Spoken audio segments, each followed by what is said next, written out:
आपकी खुशी में, आपके गम में, आपकी आंसुओं में, आपकी मुस्कुराहटों में, आपके आज में, आपके कल में, आपके साथ होगी एक कहानी और मैं। नमस्कार दोस्तों, आप सभी का स्वागत है मेरे चैनल कथा सागर में। आज बहुत दिनों के बाद मैं आप लोगों के लिए अपनी ही एक श्रोता के द्वारा लिखी गई कहानी लेकर आई हूँ। ये कहानी शिवम यादव जी ने भेजी है। इस कहानी में उन्होंने मुंशी प्रेमचंद जी द्वारा लिखी गई कहानी कफन के आगे के भाग को लिखा है। आशा करती हूँ जिस तरीके से मुझे ये भाग पसंद आया है आप सभी को भी पसंद ज़रूर आएगा। इनकी लेखनी प्रेमचंद जी से काफ़ी मिलती जुलती है, इसका अंदाज़ा आपको कहानी सुनते हुए भी लग जाएगा। कहानी एक बाप और बेटे की कहानी है। दोनों बाप बेटे समाज के पिछड़े वर्ग से आते हैं और समाज में जितने भी ऊंचे लोग थे उन सभी से शोषित भी थे। बाप का नाम घीसू और बेटे का नाम माधव। माधव की पत्नी थी जो प्रसव पीड़ा में थी और उसी प्रसव पीड़ा के दौरान उसकी मृत्यु हो जाती है। मृत्यु के बाद दोनों बाप बेटे उधार मांगने के लिए निकल पड़ते हैं क्योंकि अंतिम संस्कार भी तो करना था। इधर उधर कई लोगों से उधार मांगने के बाद में जब थोड़े से रुपए इकट्ठे हो पाते हैं तो वो जाकर कफन की फिक्र करने लगते हैं। बाजार में कई तरीके के अलग अलग कपड़े के बने हुए कफन देखने के बाद में जब कोई भी कफन पसंद नहीं आता तो दोनों बाप बेटे एक दूसरे के भावों का समर्थन करते हुए एक शराब की दुकान में जाकर शराब पीकर टुन्न होकर वहीं गिर जाते हैं और यहीं पे कहानी का अंत हो जाता है।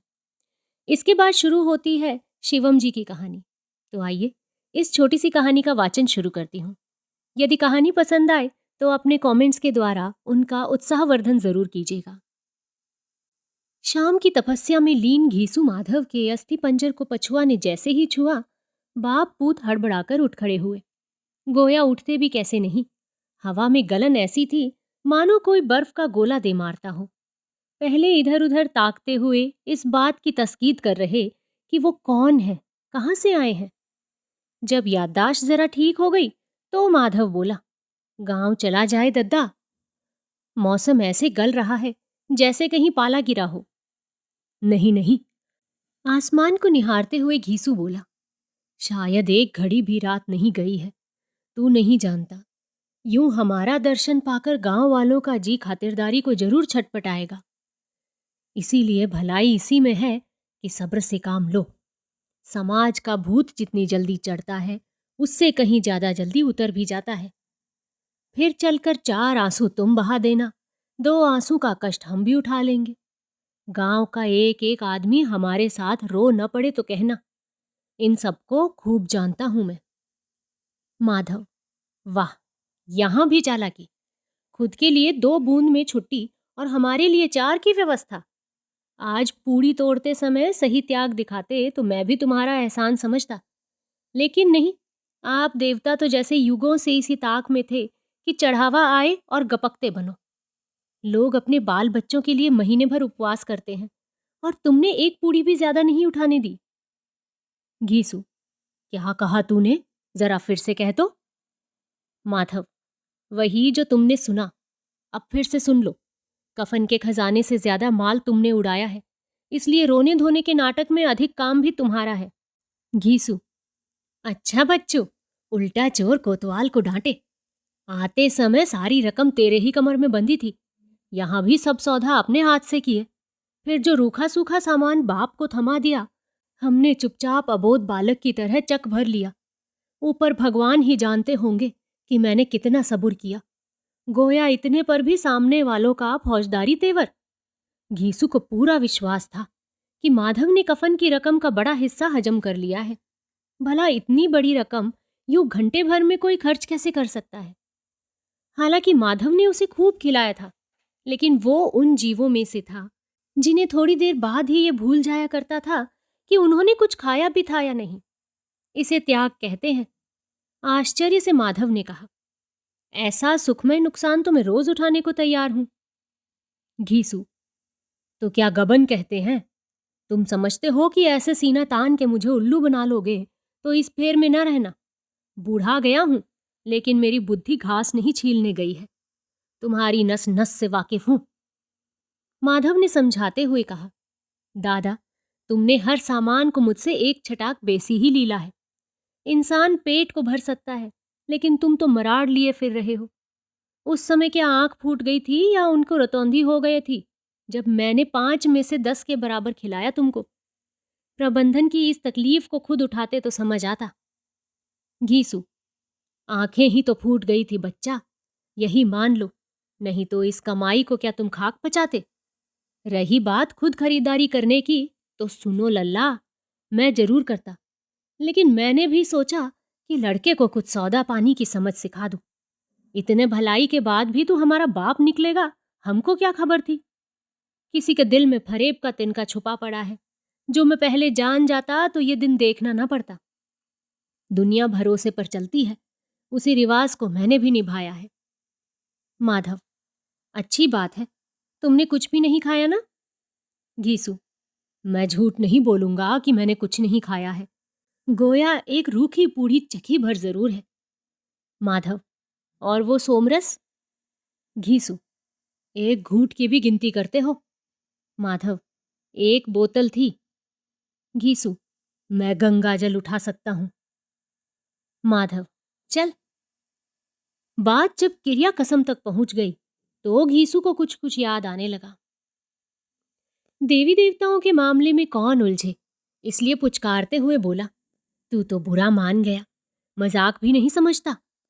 मैं जानता हूं तेरे पास कुछ नहीं बचा है, फिर भी अगर एक आध कौड़ी कुछ बची हो तो एक पूड़ी और थोड़ा कचौड़ी ले दे। देख महुआरिन कैसे महका लगा रही है। माधव, अब कुछ नहीं है। घीसू, अरे देख तो ले, क्या पता। घीसू ने देखा कि सामने का खिलाड़ी ऐसे घी नहीं निकालने देगा, इसलिए उस पर अकाट्य अस्त्र से घेराबंदी शुरू करी। ताजा ताजा बिधुर हुए लड़के को बहलाने के लिए इससे अच्छा कोई प्रसंग शायद ही हो सकता था। कह तो तेरा लगन इसी से करा दूं, वो मानेगी? माधव पर नशा छाने लगा। मानेगी काहे ना, कौन बैठा है इसके आगे पीछे जो नखरा लगाएगी? माधव के मन में शुरू हो रही शंका के ज्वार को घीसू उठने से पहले दबा देना चाहता था। कहां वो और कहां हम? रोज 50 का सौदा करती होगी और हमारे घर में बूझी भात तक नहीं है। औरत मर्द पे आती है, बूझी भात पर नहीं। मौका देखकर बात बढ़ाएंगे। भला तू इतनी बड़ी जिंदगी बिना मेहरी के कैसे काटेगा? सो तो है दादा। माधव मन की गुदगुदी से चोरी संभाल नहीं पाया और बोला, दादा तुमने सच में कुछ खाया नहीं? घीसू, लड़के खा लिए तो समझो मैंने भी खा लिया। माधव, फिर भी मेरा दिल कहता है कि तुम्हें कुछ और भी खाना चाहिए। घीसू ने टटोलते हुए कहा, जानते हो महुरिया उधार नहीं देती और अपने पास एक कौड़ी भी नहीं। माधव, उधार की बात कौन करता है? अभी धोती में हाथ डाला तो जाने कहां से 1 रुपया निकल आए। सच कहूं दादा, मुझे इसकी खबर ना थी। घीसू, कभी कभी धोती में फंस ही जाता है, आदमी को पता तक नहीं चलता है। मेरे साथ भी बहुत बार ऐसा हुआ है। पहले की बात है, मेले में गया था, तब अम्मा भी जाती थी। उसने सारा रुपया मेरी धोती में बांध दिया था। सामान खरीदने की बारी रुपए मांगने लगी तो गोया वो तो गायब थे, परंतु जाने कहां से धोती में फंसे मिले। जब अम्मा ने मुझसे कहा कि तुम्हारे लिए अब कहां से जलेबी खरीदूं, फिर क्या था, मैंने अंदर हाथ डाला और रुपए बाहर आ गए। घबराओ मत, हमारे खानदान में ऐसा ही होता आया है। बात करते करते दोनों महुआरिन की दुकान पर सरक गए। घीसू, क्या पका रही हो बिटिया? महुरिया, माहुर, सामने तो पड़ा है, जो भी बना है सब देख लो। घीसू, भड़कती काहे को है? हम लोगों को दिख नहीं रहा, महक तो रहा ही है। जरा 20-20 दोना निकाल तो, थोड़ा जल्दी में है, नहीं तो आराम से लंबा खाते। दिन भर इतना काम रहता है कि एक घड़ी की भी फुर्सत नहीं मिलती। आज आए भी किस तरह, तो देखो क्या समय हो गया है। महुरिया, क्या धर्मशाला पर आए हो? शक्ल से तो नहीं लगता कि फूटी कौड़ी भी संग होगी। धोती में पड़े 1 रुपए की गर्मी से माधव को ये बात मर्जात को हानि पहुंचाने वाली लगी। तपाक से बोला, बोलो तो सब खरीद ले। घीसू ने मुस्कुराते हुए कहा, और क्या। फिर दोनों भूखे श्वान की तरह कचौड़ी पर टूट पड़े। जब कुछ देर बाद घीसू ने दम लिया तो उसके सियार मुख से आवाज निकली, माधव को देख बेटी। महुरिया, देखना क्या है? घीसू, मेरा पट्टा है, पसंद कैसे ना आएगा। महुरिया, क्या मतलब है आपका? घीसू, तू मेरी पतोह बन जा, ऐसा घर ना पाएगी। इतना ठीक से घीसू कह भी नहीं पाया था कि उसने पानी से भरी बाल्टी दे मारी। पूस की ठंड में जैसे किसी ने नदी में ठेल दिया हो। खींचकर बटखरा माधव पर मारने वाली थी, लेकिन एक पल में दोनों भाग खड़े हुए। महुरी बिना माँ बाप की लड़की थी, ना कोई आगे ना पीछे। किसी तरह मधुशाला के पास में दुकान खोलकर गुजारा करती थी। शाम से ही दोनों बाप पूत की करामातें देखी जा रही थी कि ये दोनों किन किन गुणों के मालिक हैं। बड़ी दुष्ट है, अंगूर खट्टे हैं। मन में यही विश्वास करके माधव बोला, सही कह रहे हो, जिसकी भी भलाई करने जाओ वही मारने को दौड़ता है। आजकल यही जग का रिवाज है। हमारे घर चलती तो रानी बनकर रहती। जब इसको कुमती ने ही घेरा हुआ है तो हम क्या कर सकते हैं। भाग खुद द्वार पर चलकर आया था। फिर मुंडी ऊपर घुमाकर घीसू ने कहा, कितना अजोर किया है चन्ना माई ने। पूरा हाट बाजार आंख से साफ साफ फरिया रहा है। बिलायतियों की मोटरें हो करते फुर्रे कैसे हो रही हैं। वाह रे नजारा। मोटर कब से हो करने लगी दादा? वो तो पौ पौ करती हैं। अब तो कोई स्वार्थ भी न बचा था कि बाप की हाँ में हाँ मिलाता। मन में इस बेवकूफी पर खींच रहा था कि क्यों रुपए से बाप को कचौड़ी खिलाया। बचाकर रखता तो किसी दिन अकेले अकेले मजा करता। कभी पास खड़े हुए होते तो न जानते। घीसे ने बेटे पर अपने मशीन विज्ञान के ज्ञान का रोब झाड़ते हुए कहा, हाँ, तुम तो जैसे रोज सवारी करते हो ना। माधव को इस बात की तस्कीत होती भी कैसे। उसको ये सड़ा हुआ बाप, जिसने जिंदगी में भरा पेट तो देखा नहीं हो, वही मोटर सोटर की शेखी बघाड़ता फिर रहा है। घीसू, काहे नहीं किया हूं, यही तो दिख है तुम में। बाप की बात तुम्हें गधा के पापा बराबर लगती है। ठाकुर की बारात में तो तू भी मेरे संग गया था। द्वार 4 के समय पहुरुआ गायब था, याद कर, याद है? तो फौरन बाजार कौन गया था? समधी ठाकुर। हाँ, लेकिन पीछे कौन बैठा था? तुम। अब आए ना लाइन पे। घीसू को इतना उल्लास हुआ कि उसके बनरा पिच के मुंह पर सियार का रूप दौड़ आया। जब भी वो अति उल्लास में होता तो ऐसा जीव अक्सर उसके चेहरे पर निवास करने जाने कहां से आ जाया करता है। मन में उड़ने लगा, आज बच्चू के सामने बाप की धाक जम ही गई। अपने को बाप से ज्यादा काबिल समझते हैं, लेकिन घीसू भी उसका बाप है। इनसे कुछ बोले नहीं कि जवाब तपाक से तैयार रहता है। क्यों अब ना आगे आगे की कूदोगे? अभी तक मोटर छुए तक नहीं होंगे, बैठना तो बहुत दूर। बहुत पहले की बात है। ठाकुर की बारात के समय पहरुआ गायब हो गया था। ठाकुराइन पागल होकर ठाकुर के पास भागी।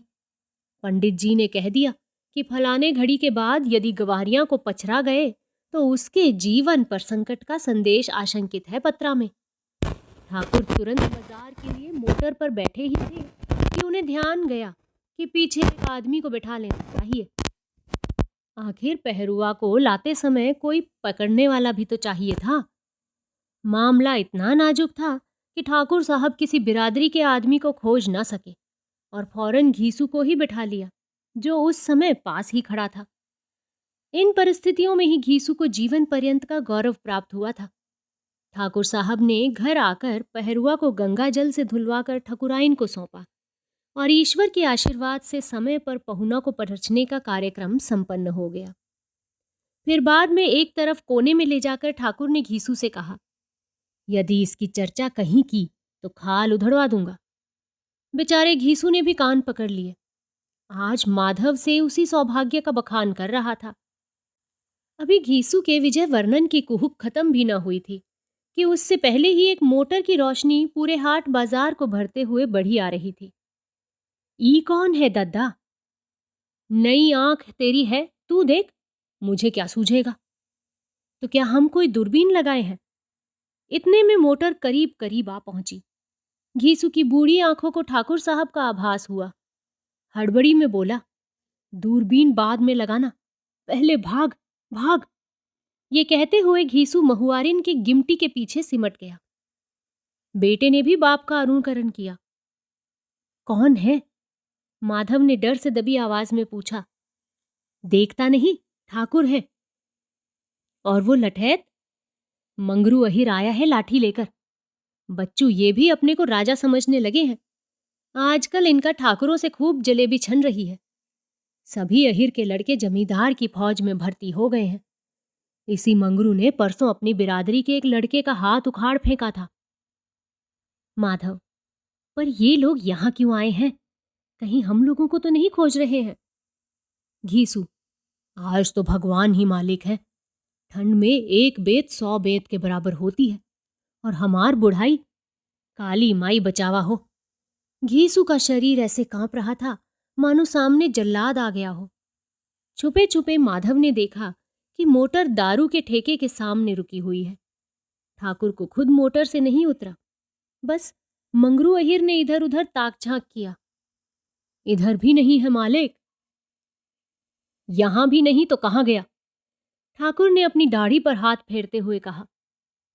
मंगरू, मरते होंगे कहीं, हमसे क्या? क्या रात भर खोजबीन करते रहेंगे? चलिए घर, कभी तो लौटेंगे बाप बेटे, फिर खबर लीजिएगा इनकी। ठाकुर, ये लोग कैसा बेशरम आदमी है कि घरवाली को आग तक नहीं दिया। 3 रुपया दिया था बूढ़े घीसू को, बेटे को लेकर जाने कौन से लोक में गायब है। अब छोड़िए महाराज, 3 क्या 30 भी देते तो भी उसे पेट शुदा में जाना था उनके। पंचायत बुलाकर इनकी खबर लिवाइए। ठंड से मंगरू की फौजदारी सिमटकर गांव लौट जाने को आतुर हो रही थी। मंगरू पीछे बैठा और मोटर ने हूं हूं करते हुए राह पकड़ी। इधर खबर लेने की बात जैसे ही घीसू के कान में पड़ी, उसका खून सुखा गया। क्रोध में बोला, सब तेरी ही गलती है। बुधिया के कफन के पैसे तूने ही तो उड़ाए हैं। मेरा बस चलता तो ऐसा अधर्म कभी न होने देता। हैं? माधव ने तपाक से बोला, हाँ, तुम तो महात्मा हो। मान लो मेरा जीप बस में नहीं हो रही थी, लेकिन तुम तो बुजुर्ग थे। एक बार भी टोका तुमने? उल्टे लड़कों की तरह कूद कूद कर हर दुकान पर मचल रहे थे। पुलाव, मिठाई, नमकीन सब एक ही दिन में हुर लिए। सच कहूं दादा, पूरे गांव में इतना दरिद्र बूढ़ा न होगा। खबरदार बच्चू, जो उल्टा सीधा बोला तो। मैं नीच हूं, लेकिन तू तो महानीच है, जो अपनी मेहरिया का कफन तक लील गया। जाकर गांव में पूछ कि घीसू ने अपनी घरवाली को कितने सम्मान से विदा किया था। आए बड़े मुझसे बराबरी करने। माधव, तुम भी ससुर थे, तुम्हारा भी कुछ फर्ज था ना? ससुर ने नहीं ब्याही थी बुधिया को, तुम हाथ पकड़कर लाए थे उसे। भगवान के यहां हिसाब भी होगा तो देखना, दोष तेरा ही आएगा। और क्या तुम बच जाओगे? परलोक में अकेले फंसने की बात से माधव पर बेचैनी हो गई और बोला, तब की तब देखेंगे। चलना परलोक, वहीं यमराज दूध का दूध कर देगा और पानी का पानी। घीसू, मेरा कुछ ना होगा। माधव, होगा, होगा, जरूर होगा। ऐसा नरक भोगोगे कि। घीसू के बूढ़े मुंह पर त्योरियां चढ़ गईं। वो क्यों दोषी हो? माधव अगर चाहता तो क्या वो कुछ अलग कर लेता? अब की पूरे जोर से बोलने ही वाला था कि माधव ने भी गुस्से से फुफकारते हुए एक लात बाप के सीने पर दे मारी। घीसू के मुंह से बस एक ही बात निकली, अरे मरा!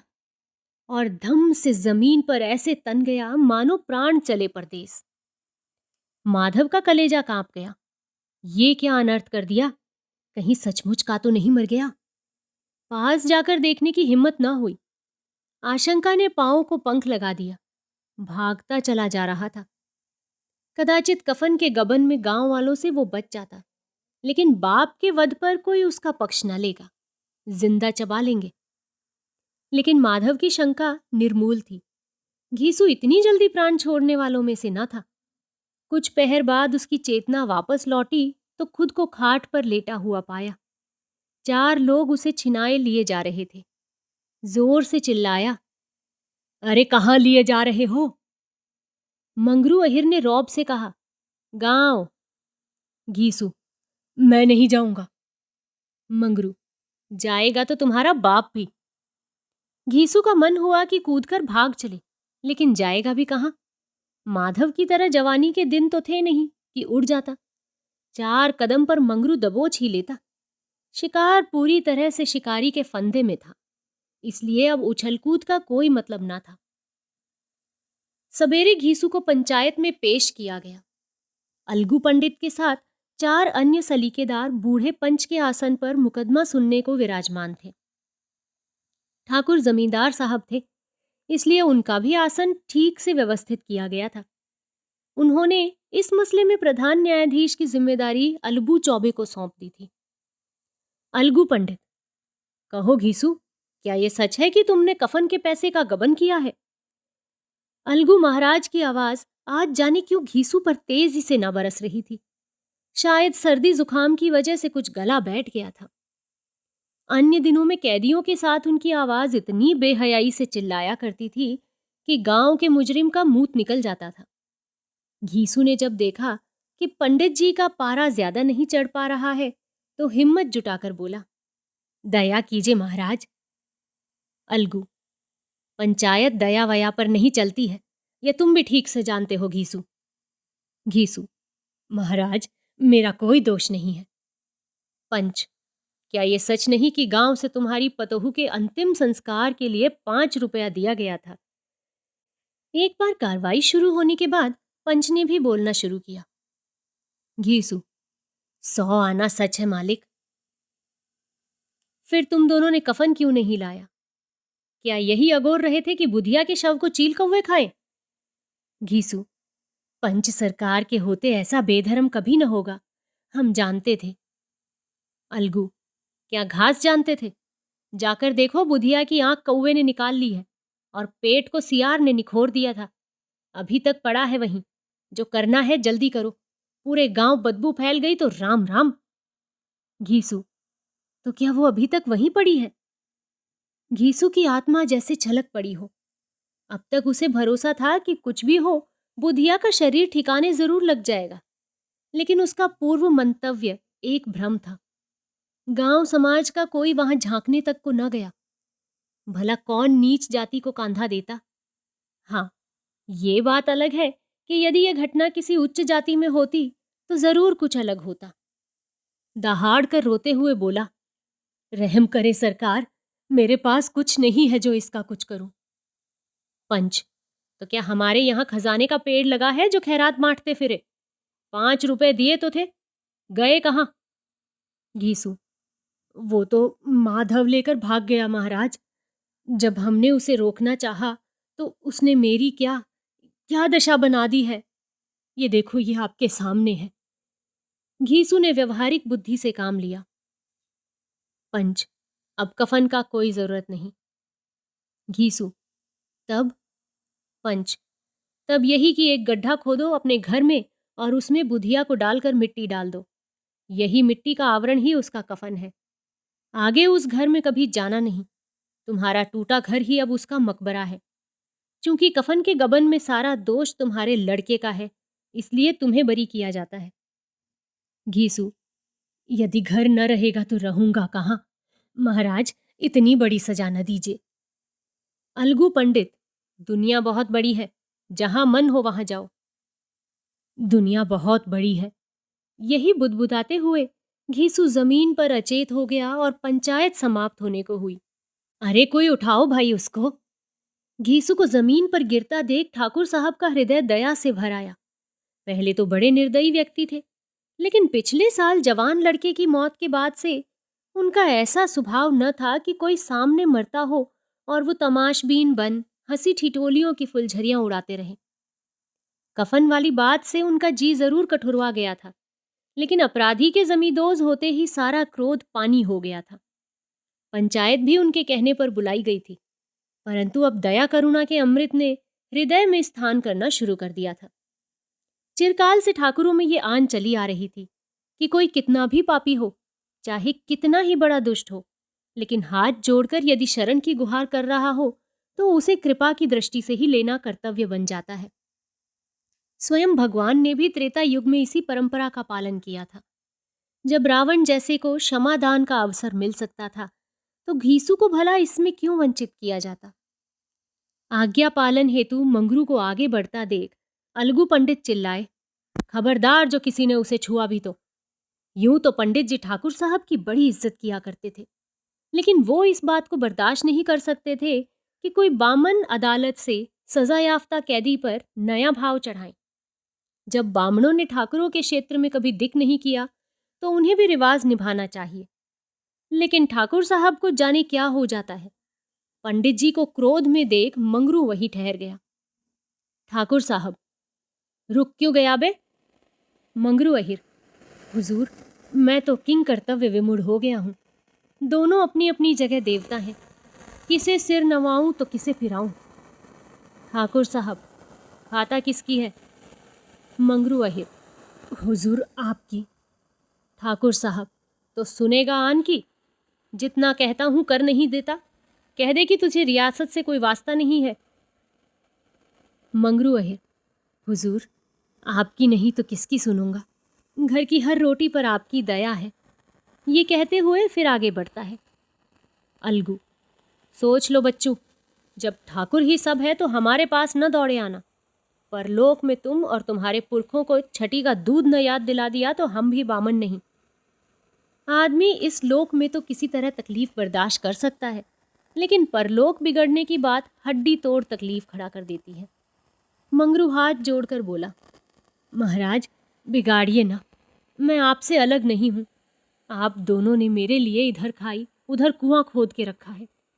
यहाँ की सुनूं तो परलोक बिगड़े, वहां की सुनूं तो लोक में दाने दाने को फिरूं। ये कहते हुए हाथ जोड़कर एक तरफ हो जाता है। ठाकुर साहब भी खींच गए।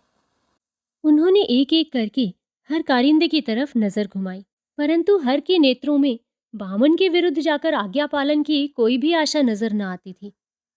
हार कर खुद ही इस शुभ काम के लिए उठ खड़े हुए। आज उनके सहृदयता रूपी बचकानेपन पर हर कोई हैरान था। घीसू को उठाते हुए बोले, जिसने इस लोक में पुण्य का दामन छोड़ दिया हो उसे क्या खाक परलोक में नेमत मिलेगा। सुनो अलगू महाराज, मुझे परलोक की परवाह नहीं है। ठाकुर अपने भुजबल और नेकी पर जीते हैं। तुम मंत्रों से मेरे लोक परलोक का जो समझ आए करते रहना। इतनी देर में घीसू की चेतना लौटती नजर आने लगी। परलोक की बात ने उस पर संजीवनी का काम कर दिया था। उसको उठता देख अलगू महाराज ने नया अस्त्र छोड़ा। यदि शरणार्थी ही शरण देने वाले की अवज्ञा कर दे तो शरणदाता अपना सा मुख लेकर बैठ जाएगा। मुस्कुराते हुए बोले, चलो जमींदार साहब, आपको न हो लेकिन घीसू को तो होगी चिंता। क्यों बे, क्या कहता है? बिगाड़ दूं तेरा परलोक? घीसू, अरे महाराज, ऐसा बेधर्म क्यों करते हो? आप ही का तो गुलाम हूं। अलगू, फायदे की बात आई तो लगे दांत चियारने। अब तक तो ठाकुर के पीछे पड़े चिपके हुए थे। घीसू, मेरा क्या दोस्त सरकार, मैं तो होश विहीन था। यहां क्या बात बिगड़ी हमको एक का भी खबर नहीं। अलगू, तो बोल तू किसकी बात मानेगा, मेरी या ठाकुर साहब की? घीसू, लेकिन बात ही क्या है जो इतना बड़ा बखेड़ा खड़ा हुआ है? अलगू, ठाकुर साहब पंचायत के फैसले में दखल दे रहे हैं। तुझे पंच का फैसला स्वीकार है या नहीं? बिना डरे कहता बन। ठाकुर साहब, हाँ हाँ घीसू, बिना डरे कह। ठाकुर साहब को पूरा विश्वास था कि कम से कम घीसू उनके पक्ष में बोलेगा, लेकिन उनको क्या खबर थी कि वो भी उन प्राणियों में से था जो परलोक के लिए इस लोक की परवाह नहीं करते हैं। माना कि ठाकुर साहब पालनहार हैं, जमींदार हैं, लेकिन परलोक के राजा तो बामन जी हैं। जैसी सिफारिश करेंगे वहीं स्थान प्राप्त होगा। फिर घीसू ने कौन सा इस जीवन में सुख भोगा था? परलोक का सुख ही तो जीवन के लिए ज्योति बिंदु था। रोकर बोला, कहा सुना माफ हो हुजूर, आपके खिलाफ बोलने की जुर्रत किसमें है? परंतु पंडित जी के खिलाफ भी तो नहीं जाया जा सकता ना। मुझे आपकी हमदर्दी नहीं चाहिए। पंच का फैसला ही माई बाप है। मारा मारा फिरूंगा, लेकिन बामन देव के विरुद्ध न जाऊंगा। यहां कौन से 56 भोग भोग रहा हूं जो वहां को भी उजाड़ दूं। बात बनती देख अलगू पंडित बोले, जियो शेर, तुम जैसों के भरोसे ही तो देव देवताओं का राज कायम है। हम मंत्रों से तुम्हारे लिए स्वर्ग की सिफारिश करेंगे। स्वर्ग की बात से घीसू जमीन पर लौटने लगा और पंडित के पांव की तरफ बढ़ा। अलगू, हाँ हाँ ठीक है, लेकिन दूर से ही। यूं भरे समाज में अलगू जी से अपनी पराजय देख जमींदार साहब पर जैसे घड़ों पानी फिर गया। लोक बुद्धि ठिकाने आ गई। पहले आसमान की ओर देखा और बोले, सच कहते हो पंडित जी, आपके जैसे भूदेवताओं का राज घीसू जैसे लोगों की वजह से कायम है। मुझसे भूल हुई, क्षमा करें। अलगू, क्या करते हो ठाकुर, तुम हम बटे हैं क्या? बस तुम ही लोग कभी कभी रास्ता भटक जाते हो। हम बामणों ने तुम्हें पृथ्वी का राज इसलिए नहीं सौंपा है कि तुम अपनी दया सागर से द्रवित हो उसे डुबोते फिरो। सच तो ये है कि हम दोनों का प्रभुत्व एक दूसरे के कारण जीवित है। आगे से ऐसा बचपना ना करना। ठाकुर साहब, आप ठीक कहते हैं। ये कहते हुए ठाकुर साहब ने भूदेव को प्रणाम किया और घीसू ने जोर का जयकारा लगाया, बामन देव की जय, बामन देव की जय। पूरा गांव भी उनके साथ साथ जय बोला। फिर से घीसू बोला, जमींदार साहब की जय। गांव ने पुनः अनुसरण किया। तो दोस्तों, आशा करती हूं कि ये कहानी आपको पसंद जरूर आई होगी। ये कहानी मुझे तो बहुत ही अच्छी लगी और मैं धन्यवाद देना चाहूंगी शिवम जी को, जिन्होंने इतनी मेहनत करके एकदम प्रेमचंद जी की लेखनी, उन्हीं की शैली में इस कहानी को आगे तक लिख के पूरा किया है। जो दुख दर्द प्रेमचंद जी ने अपने उस कहानी में दिखाया था कफन में, वही भाव आगे रखते हुए शिवम जी ने इस कहानी को बेहद ही अच्छे तरीके से और बहुत ही रोचक भाषा में लिखा है। आशा करती हूँ आप लोगों को भी पसंद ज़रूर आया होगा ये। अपने कमेंट्स के ज़रिए बताइएगा ज़रूर, ताकि शिवम जी जैसे अनेक लेखक जो हिंदी भाषा को आगे बढ़ाने में कार्यरत है, वो अपने मुकाम को ज़रूर हासिल कर सकें। चलिए, फिलहाल आप सब लोगों से विदा लूंगी, लेकिन एक नई कहानी के साथ फिर से आप लोगों से मुलाकात होगी। तब तक के लिए आप अपना और अपने पूरे परिवार का ध्यान रखिए, खुश रहिए और स्वस्थ रहिए। नमस्कार।